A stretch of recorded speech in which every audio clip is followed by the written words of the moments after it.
Hey everyone, happy Wednesday. Thank you for joining me. My name is Alyssa Thomas from Penguin and Fish, where we make lovely and quirky hand embroidery kits, and I am here every weeknight at 8:30 p.m. Central Time, and it's a time where we can relax and craft for about an hour each evening, and I'm here for about an hour, and we work on the project from beginning to end for however many days that takes. And we are working on the Splendid Sampler Quilt from ages ago. And I am finally to the stage where I'm hand stitching the binding to finish the binding off. And once we're done with that, this guy is done. I'll give it a nice wash. We'll trim all the little extra edges, but that is it. So we sewed the binding on yesterday, we machine stitched it on, and now we're going to flip it to the back and hand stitch it. So that is the plan. We'll probably do this for the next couple days, and then we'll start fresh on Monday back with the Charming Chevrons quilt, where we'll start doing the machine stitching in between the little zigzags. So that is the plan. Thank you for joining me, guys, and let's get started, see how much we can stitch of this tonight. All right, here is the quilt. When we're done, I will lay this all out so you guys can see, because right now it is a lot going on, but I think all the colors will blend together nicely, and we'll be happy that it's done. I'll be happy that it's done at least. All right, so yesterday we sewed the binding on, and we actually ran out of blue binding. So we measured wrong last time we worked on this project, which was, like 6+ months ago. But I happen to have a little bit of green binding hanging out here from a different project. So we just added green for about that much, about 24 inches worth of green to make it around that last corner. So we have a weird little detail here. So I'm gonna start here.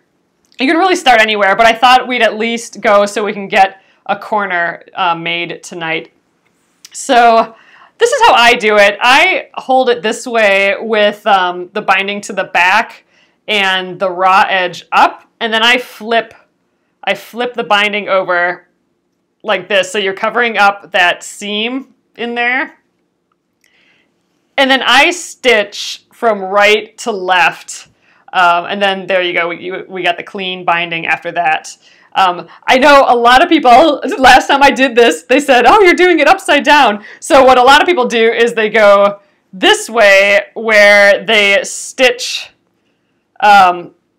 with the raw edge down, and then they flip it around, and then I think they stitch this way. I tried that a little bit, and it just felt weird in my hands, just because I don't do it that's not how I do it. I always do it with the raw edge up, and I flip towards me over the top like this. It's more comfortable in my hand. So that's how I'm going to do it again here tonight. I have some blue thread here. This is the same thread we've been using to stitch. And then I have a straw needle. A straw needle is a needle with a sharp tip. It's got a small eye for just little sewing thread, and it's longer than a typical Sharps sewing thread needle. So I like that it's a little longer. I'm actually using one that's a little thicker than I'd like. I don't remember what size this one is, but I like my thinner one, but that one's all bent. I need to go see if I have a different one, because it's bent. It's just annoying. It's because it's thin, so that one was bent. So I'm using the one that's a little thicker, so hopefully that doesn't give me any trouble today. But I'm just going to thread a little bit here from my blue. And I'm not going to put too much thread on there. Maybe a little bit more. I always like to do it a little bit more, actually. But you don't want it super long, because then you're moving your arm way far away and everything. So, okay, I'm going to just tie a little knot on the end, and I know we talked about this last time, but I'm sure there are better ways to start and end a floss here. Best way is how it works for you. Exactly, Deborah. I mean, a lot of times I do like trying how different people do it, just to be like, oh, I didn't know that was a thing. Let's give that a go. But I do like my binding, and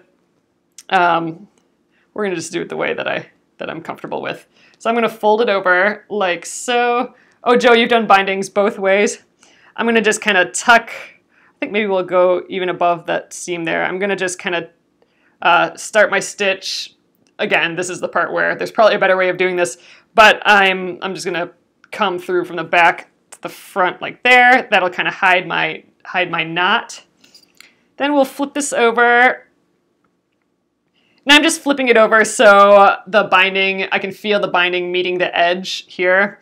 I probably should have done maybe a 2 1/4 inch binding, because when I flip it over, I'm actually quite a bit below the seam. If I did this is a 2 1/2 inch binding. If I did a 2 1/4, it'd be a little closer.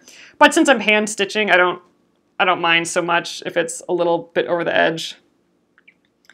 All right, so I'm just gonna come up in that binding, and I'm just gonna fold over the next little bits, get it positioned so I have from here to here how I want it, and I'm going to go back into the back of the quilt and then come up at an angle about a stitch length away, and I'm coming up into the binding, so you can kind of see there. I started in the back of the quilt and I'm coming up into the binding, and that's going to be my first stitch. And then I'm just going directly across from where I just did, so it's just making one little tiny stitch, and we'll directly across. Now I'm back in the back of the quilt, not the binding, and I'm going to come up again in the binding a stitch length away. And that's how I like doing it. You always do the 2 1/2 inch binding, your favorite size. Oh, you don't have to pull so hard to cover the seam line. That's true. And I don't mind that the binding is a little bit bigger on the back.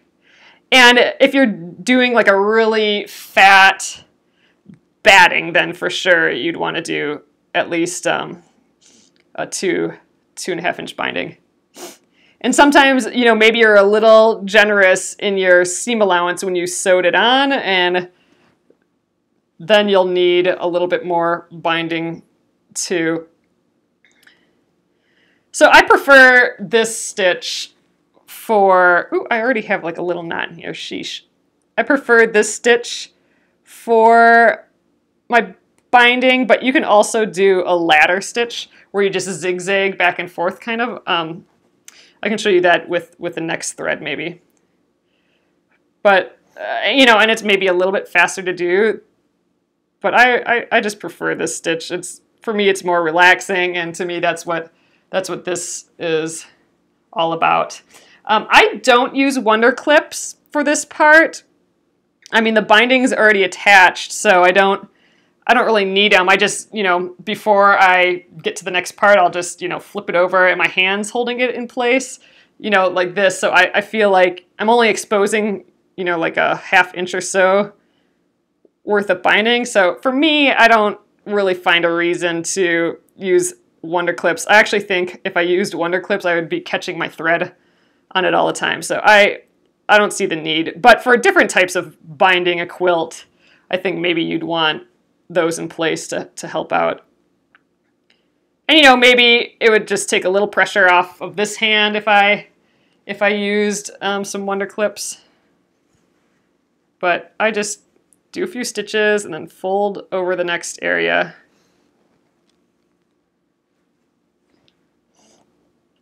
Oh, you've been using Burt's Bees, the lip balm for a thread wax. I always forget to do that. I do have some sort of little wax. I don't know. If it gets all full of knots, then what I usually do is just use a little shorter thread, or a thread conditioner, I guess. I am getting knots already, though. Maybe this is a thread that would like a little bit of wax on it.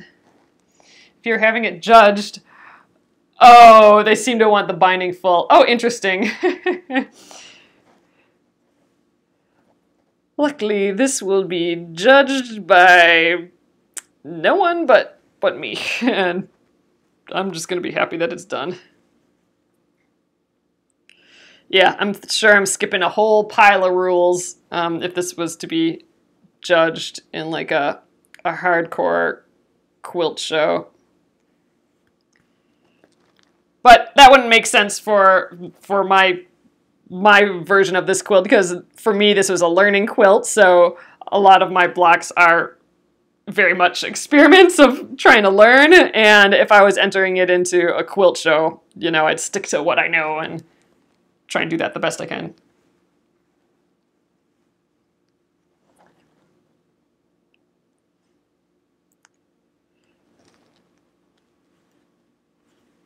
I think probably what you mean by full is just that, like if I were to have this up a little higher, then there's this little part here that there's a little gap between the binding and this raw edge, but if I go right up against that raw edge, then there's no gap, so it feels like the entire binding has been filled with that raw edge. So I'm guessing if that's not perfectly up against the raw edge, some quilt police person would not be happy.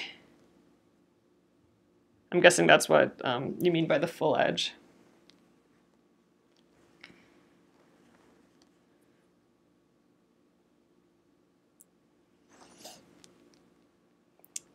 I am so excited to be this far on this though. So we'll stitch on this a little bit, but you know, if I don't finish the whole thing, that's fine. I'll still show it to you guys when I'm done. I just don't want to be hand stitching this for days on end. I'd like to get started with the charming chevrons to move along in that quilting while I'm still on like a quilting high here. Get all the quilts done. But yeah, so we'll get started on that next. But I will probably work on this maybe through the week. We'll see how it goes. Because it just might be nice to start the charming chevrons back like on a nice Monday or something. So we're this far, so there you can see all the little stitches. You know, this is what it looks like from the front, just super nice and clean. But yeah, so it's just hanging out and making my little stitches. And we'll go around the whole quilt this way. And that's, again, why maybe we won't do it all live. Yep, we're coming up to the green. The green design feature, exactly. I'm definitely going to give this a... I'm going to throw it in the washing machine and see how it handles. Man, it's just full of hair and everything. It's been packed away, it's been on the floor, it's been all over the place. It needs a good washing for sure. Oh, no dead space. That's a good way of saying it, Joe. Pretty much that is what a full binding is. No dead space in the binding, but filled with batting. Yeah. And at the same time, not seeing, you know, you want to cover up that seam. I'm sure the quilt police wouldn't like to see that seam. But yeah, I guess in a perfect world, the distance of the back would probably be equal to the front. But again, I don't mind if it's a little farther over. But yeah, if that does bother you, then a 2 1/4 inch binding versus a 2 1/2 inch binding might be better. But I've just always done the 2 1/2, so I'm sticking with it.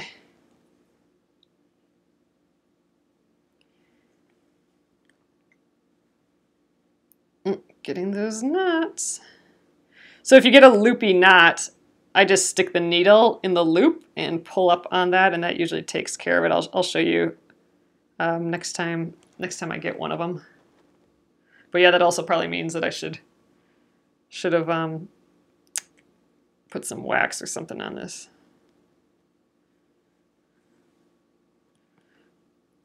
I like the idea of Burt's Bees just lip balm for that though. It's kind of fun. All right, let me scooch in a little bit. We had a judge at your county fair one year that only commented on the binding. Jeez, people like their rules. Rules, people. Ooh, I'm caught on something here.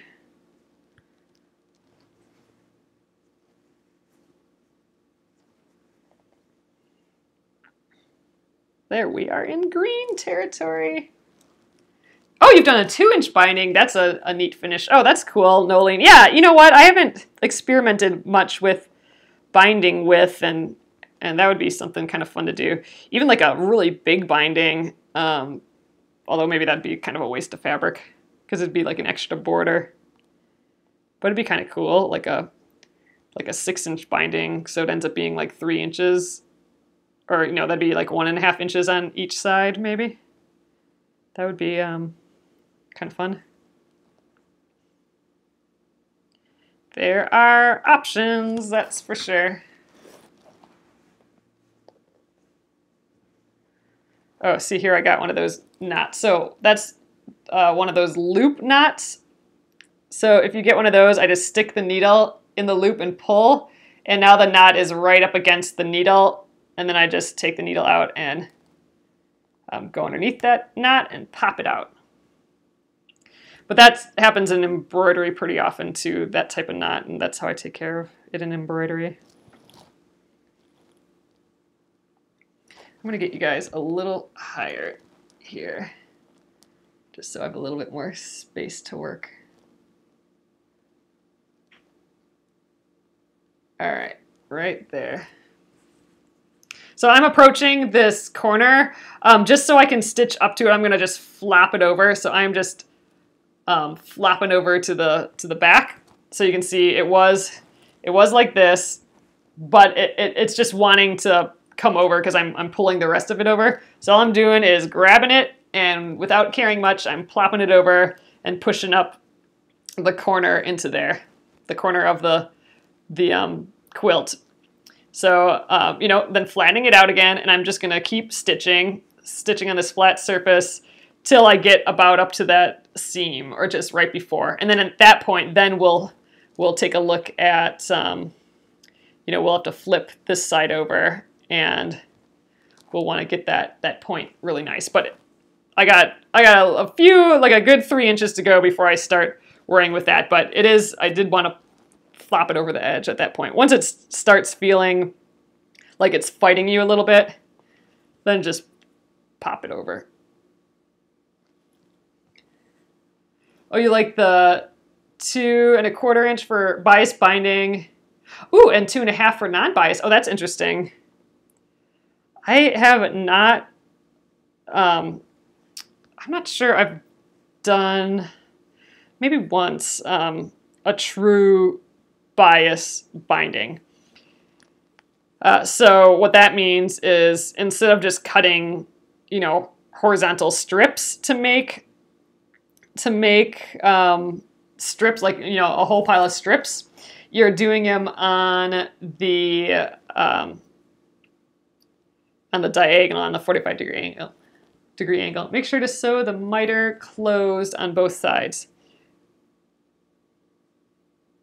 So I don't actually do that, Ramona. Do you mean like stitching it kind of shut, like the miter, like you know, like if we flipped here, like actually putting a few stitches in here to hold it shut? I don't ever do that. I don't know why. I just think it kind of is fine without that. But I have heard that people do that. Oh, you prefer the bias binding, Jenna, because it behaves better? Yeah, I got a lot of experimenting to do with bindings, it sounds like. Oh, you always do bias binding, Gretchen. So do you do the thing where you cut, you know, you cut the square and then you cut that triangle and move it over to the side and then draw the lines sort of thing, and then just cut it with the scissors? I don't know if I've actually done that before, but I've seen, you know, I've seen it.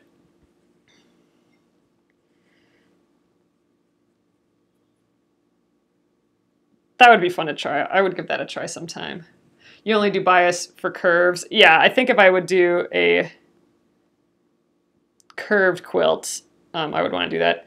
All right, I'm approaching that corner, and I'm actually pulling a lot over the edge. I must have sewn the seam allowance kind of a little less, but oh well, that's fine. So I'm just going to make sure that this batting and front and back of the quilt is just up in that corner the best I can. Flatten this up. Let's just look at it from the front. Yeah, we got that miter started. There we go. And I'm just going to get this 45-degree angle nice and flat. And then I'm going to fold it over, try and get in that corner, fold it over like so. And now what I want to do at this point is make sure that the bottom kind of matches up with the corner here, but let's check out the top. So one thing we talked about last time that I hadn't heard about until you guys mentioned it was don't make it a pig nose, make it a, what, like a bishop's hat? So what a pig nose, so you can kind of see the miter is going this way and then it's coming back the other way. If I'd go up this way and make the miter go the other direction, like the fold go the other direction, so that this side is tucked under and this side is on top, then the tuck is going in the same direction. So the tuck is, you know, from here, from the bottom up, and on from here, it's the bottom up too. And that kind of makes a snout, if you can kind of see that. You know, those are like the two nostrils of the snout. So if when you're folding and you're like, oh, I got the nostrils going in the same direction, then you got a pig nose. So instead, you want to go in the other direction, so that the nostrils are like in two different directions. So now I double check that whenever I do it, and that'll give it just like a nicer point. So see this one, the nostril's going up this way, but this side it's going down. I don't think I stuffed pig nose. I don't think I stuffed the things in here, but there you can see that's a little better point. Over time, I think that'll be a better point to, you can shape it with your pin a little bit. But yeah, so that's a pretty good corner there. You know, again, I want to double check. I want to get that these 45-degree angles to meet right at the point there. And I'm just going to hold it, and let's I'm going to stitch up to it. I'm not all the way up to it yet. All right, now I'm going to stitch through both the corners. So I'm going up through both sides of the binding, the one coming this way and the one coming this way. Oh, you love all the sayings like pig nose. Yeah, I thought that was funny too last time I heard it. All right, I'm just going through that same stitch again. That's going to kind of lock it in place. And now here's where some people will actually stitch, you know, see we got like that nostril here. Some people will stitch that down, like going up the miter here and stitch it down. I suppose we could try that. I've never done that before. Why don't we do it? So we're gonna stitch it closed.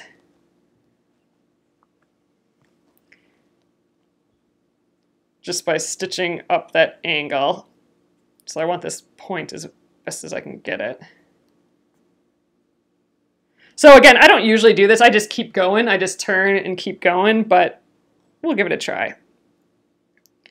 Stitching the miter closed for even a nicer finish, I bet. So we're going up the one side.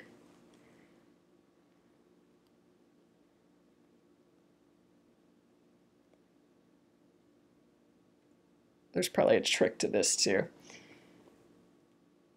All right, so that's stitched close. And now we got to come down this side somehow. So let's just flip it around. I guess we just go back in and like straight through to this side. There we go. Some cosmetic work on the piggy nose, exactly. There we go. We got the bishop's hat here. We got rid of that pig nose. All right, so now I'm going to just come down this side with like 2 stitches. Then I guess I just jump to the back again. Looking good, Ramona? Okay, good. Glad I'm doing this right. I haven't ever stitched the binding down, the miter down like this before.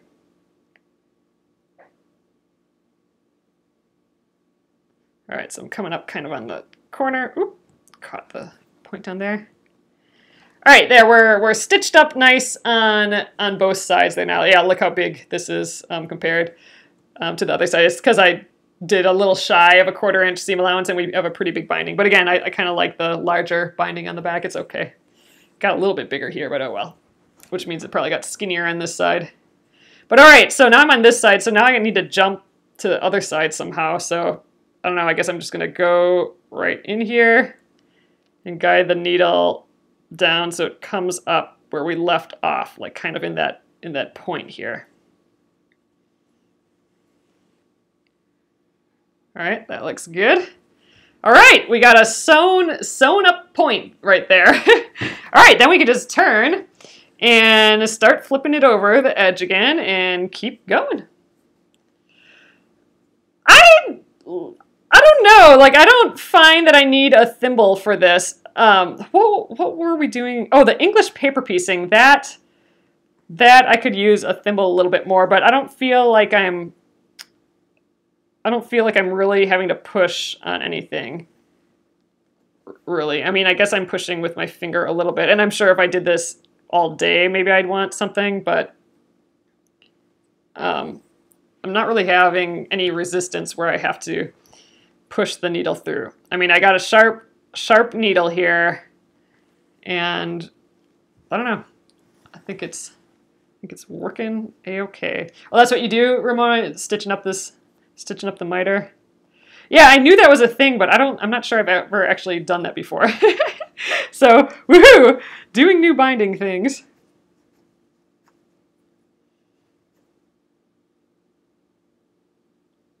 So I just thought of a reason why someone might want to wonder clip all these. So as you go, like I'm flipping over the edge, and sometimes it's pulling.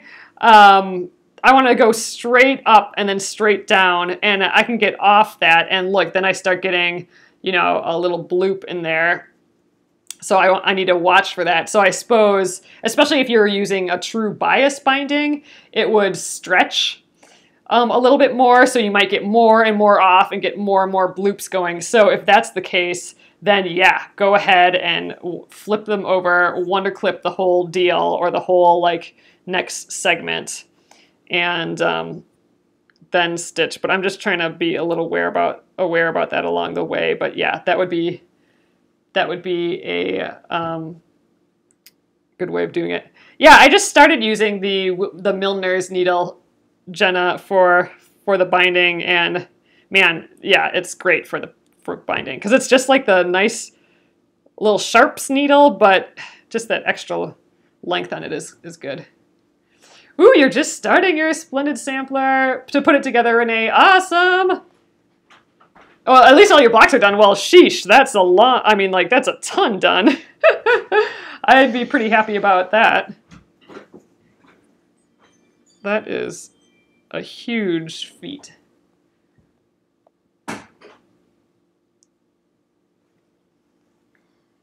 But yeah, we got a good looking green little bit there. I like that it's just like a hint on the front. On the front, it'll be this teeny tiny border. You might not even notice it till like way later, you know? Which is kind of neat. I like it.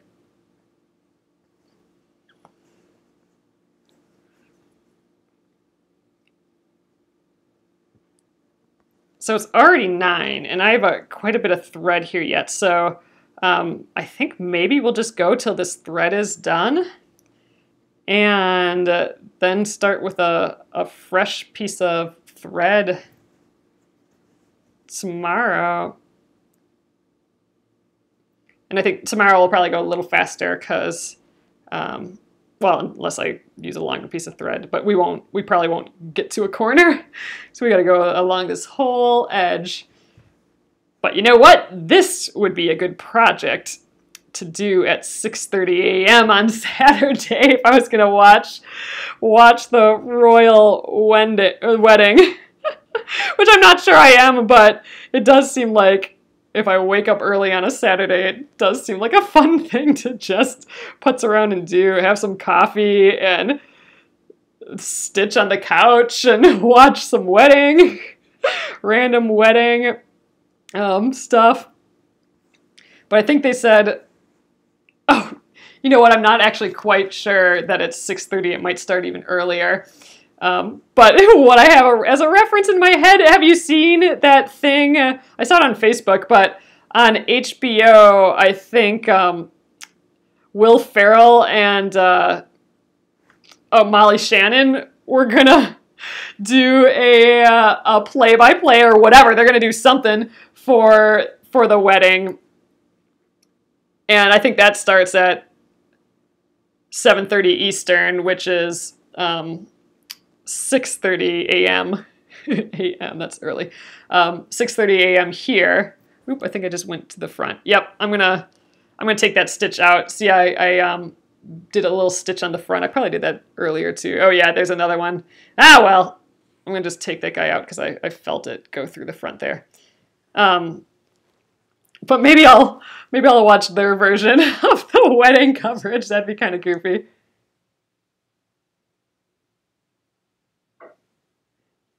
So I'm trying to just go through the back of the quilt and maybe catch some of the binding, or some of the batting. But yeah, like right here, I accidentally did a stitch all the way to the front.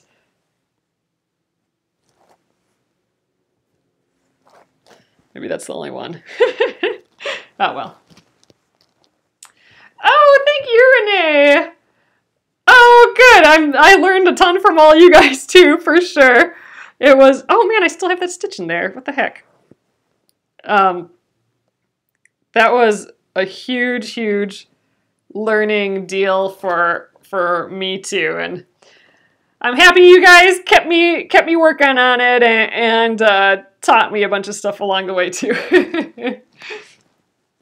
But yeah, it feels good to be at this stage here. Oh, maybe I was going through the front because I'm going through one of these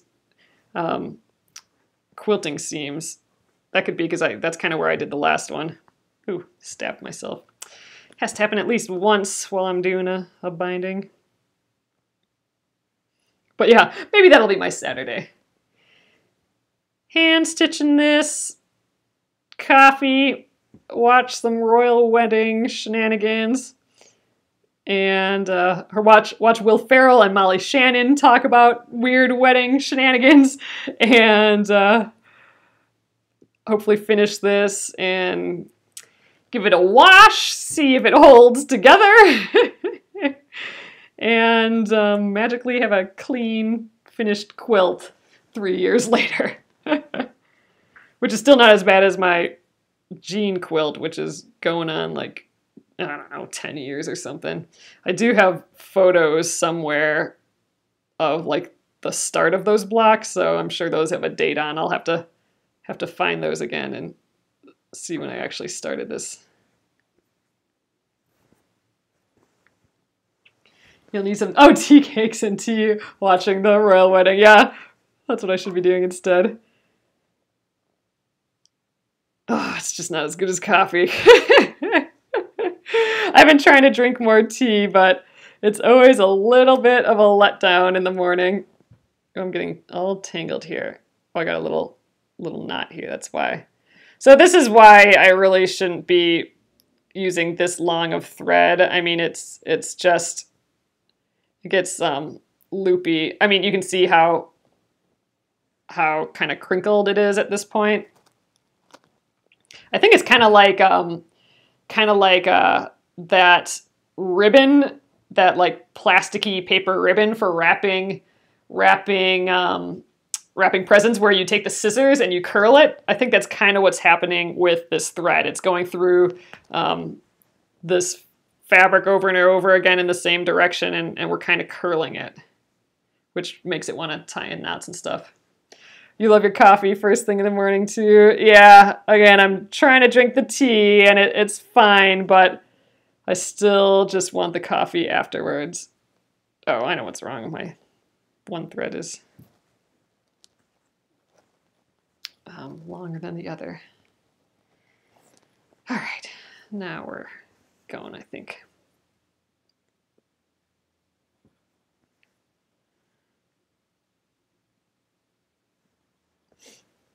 I think we'll, ooh, We might not get all the way done with the green. I might not have quite enough thread for that.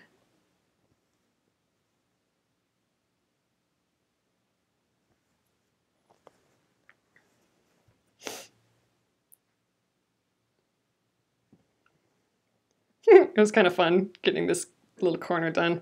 Well, we'll sew up the other corners like how we did this one too, because why not?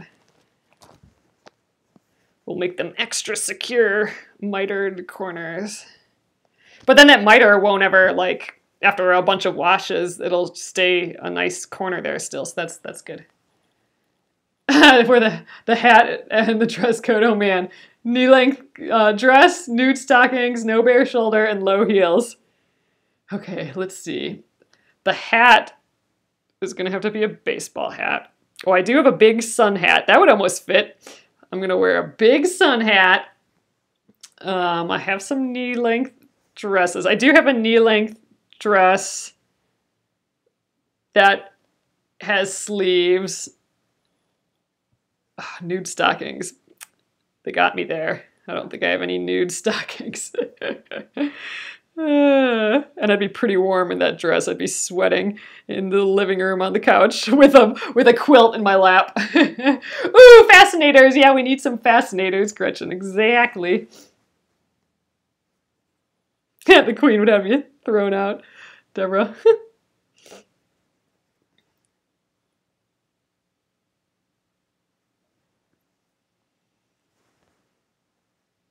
Whenever I have like any little threads, I just kind of tuck them up in the binding instead of clipping them. You could clip them, but that sounds like work.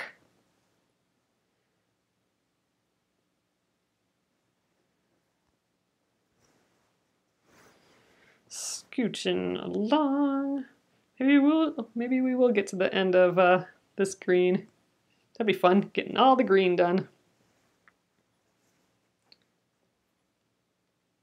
So a lot of people hate doing a binding like this. Like they hate this part. They hate the hand stitching of it all. I think because it's, first of all, I got to do it by hand if you're doing this method. You don't have to. You can machine sew it, but you know, a lot of people don't like this hand work, but a lot of people love it.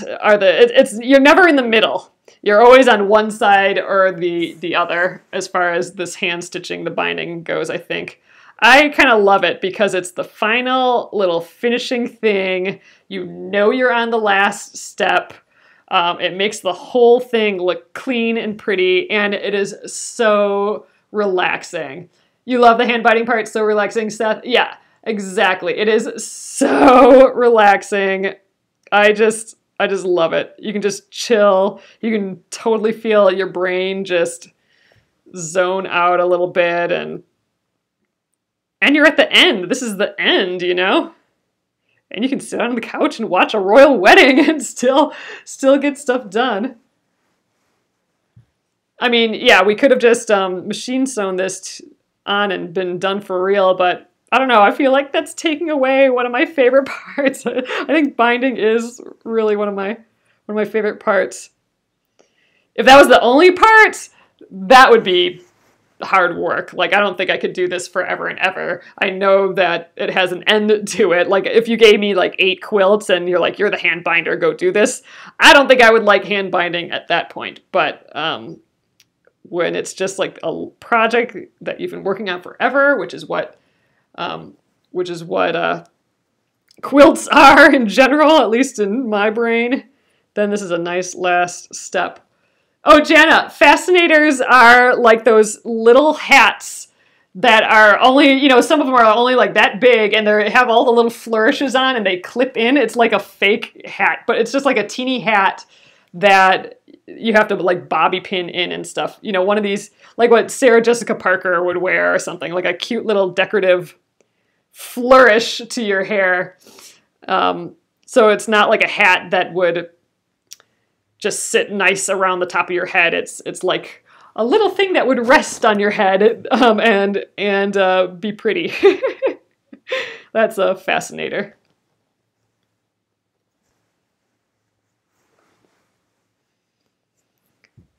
I got all sorts of dust or something on here. This just needs a good wash for sure. It's been everywhere. Oh, no problem, Shanna.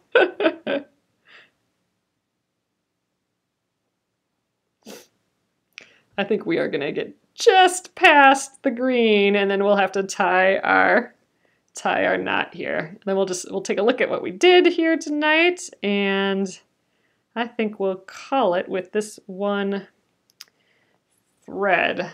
I might not use a thread this long next time, just because it is getting a little unruly at this stage. I'm trying to tuck a little thread underneath there. I think I got it.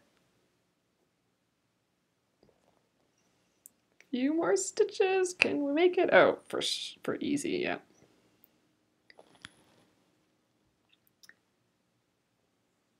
How did I come up with the name for my channel? Penguin and Fish? I'm guessing that's what you're asking. It is from an animation that I did in college called, I went to art school, so I took animation classes in art school. I was a graphic design major, but I like to taste everything there. So I did some animation classes, and I did this animation called The Penguin and the Fish, and it's about a penguin and a fish who fall in love, and then you know, they hang out together and stuff, but then the fish has to migrate away, but they keep in touch through email, so it's all good. They get to stay in touch through email at the end. This is before cell phones were a thing, or before smartphones were a thing, and it's loosely based on my husband and we met in college, so it's kind of like our little story, I guess. The penguin and the fish. So that's where it came from.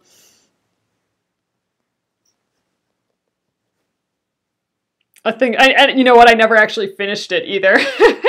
I got halfway done with it, and the rest is just storyboards. And you can kind of see it if I think it's on YouTube.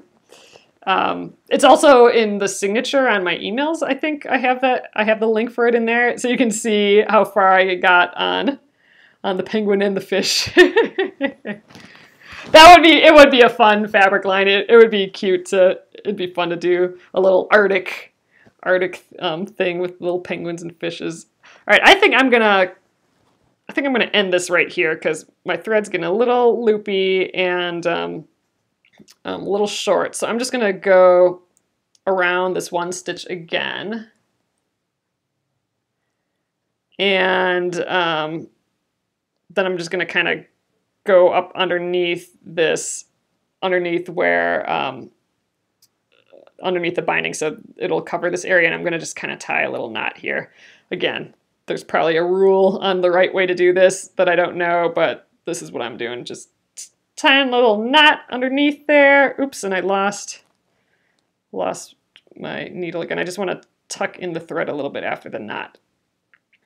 So I got a little knot, and now I'm just gonna put the needle and thread and just go through the back side of this and come up. So I got my little knot, and I extended it out that way. Stick this guy up in here for tomorrow, and we'll just snip this, and we will hide that in the binding for tomorrow.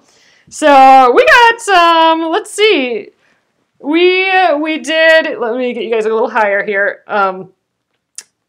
We started here, and we went all the way around one corner, and we sewed up that miter really nicely, and then we went to here. So that was what one thread got us, from here zoop zoop to there.